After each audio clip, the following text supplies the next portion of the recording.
rocket attacks that we are seeing now that need to stop and need to stop immediately. And also, of course, concerns about the violence, provocative actions in and around the Haram al-Sharif, Temple Mount. That violence needs to cease. All sides need to de-escalate, reduce tensions, take practical steps to calm things down. Hatem Bazian is an expert on the Israel-Palestine conflict and senior lecturer at the University of California in Berkeley and joins me live now. Good to have you with us. That was a rather measured response from the US Secretary of State, Antony Blinken there. What do you make about the international response? There's been a lot of calls from other countries and international bodies calling for the situation to de-escalate. Is that enough? Will that be enough to calm the violence? I would say that the international community, the United States, Europe, had we been watching a cat or a dog being attacked in the same way that the Palestinians in Haram Sharif and Al-Aqsa been attacked, we would have gotten a much greater response. To say to the individuals and to say to de-escalate, when you have Israeli army and military attacking worshippers that are praying in the most sacred month in Ramadan, during the Laylatul Qadr, during the last days of Ramadan, doing i'tikaf, and being beaten. I was watching live feed, seeing emergency personnel being beaten, women being beaten, young men being beaten, attack on the actual inside the Al-Aqsa Mosque where people were actually preparing for i'tikaf. I would say it's much better for Blinken and the Biden administration to be silent. Is actually been much better. To say it and to blame the Palestinians again, and then some of the politicians coming out and saying Israel has the right to defend itself and Israel has the right to secure itself, this is adding insult to injury.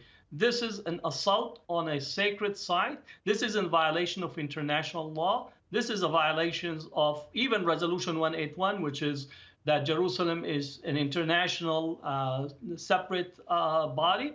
And then adding this also the fact that Israel has been trying to confiscate and evict Palestinians from Sheikh Jarrah, almost 100 Palestinian families.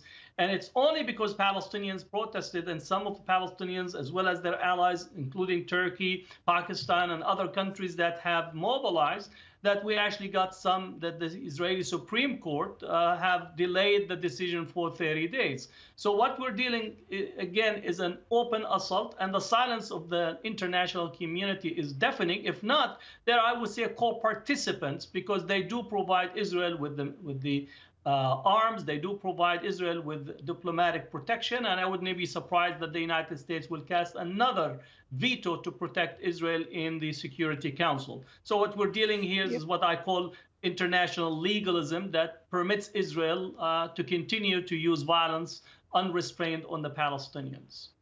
Yeah, you've outlined a whole series of events which have caused tensions and simmering tension, which has increased into what we're now seeing. Given the volatility of the situation and also given the fact that there are airstrikes now in Gaza, are you expecting this to escalate? Well, I do think that we have a period that might lead to escalation. Realize that the Israeli political system right now is almost in disarray. Netanyahu was unable to form a government, and the president have given the right to his counterpart to see if they could form a government. And it's historically been the case that every time that you have a fragmented political picture in Israel, that the way for one party or the other or the political establishment to get its credentials brushed up is by attacking Palestinians. So I would expect that continued escalation and a tug of war between those who want to continue to move to the right and extreme right, using the Palestinians, again, violence against the Palestinians. And this goes all the way back to Shamir, to Sharon, to Barak, to Ehud Barak.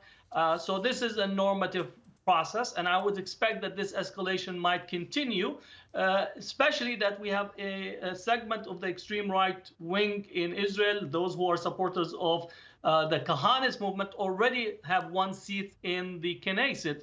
So it looks that the picture moving forward looks bleak as far as the escalations from Israel in order to arrive at a political process internally for Israel that might actually get a new government formed. Hatem Bazian, thank you very much indeed for joining us.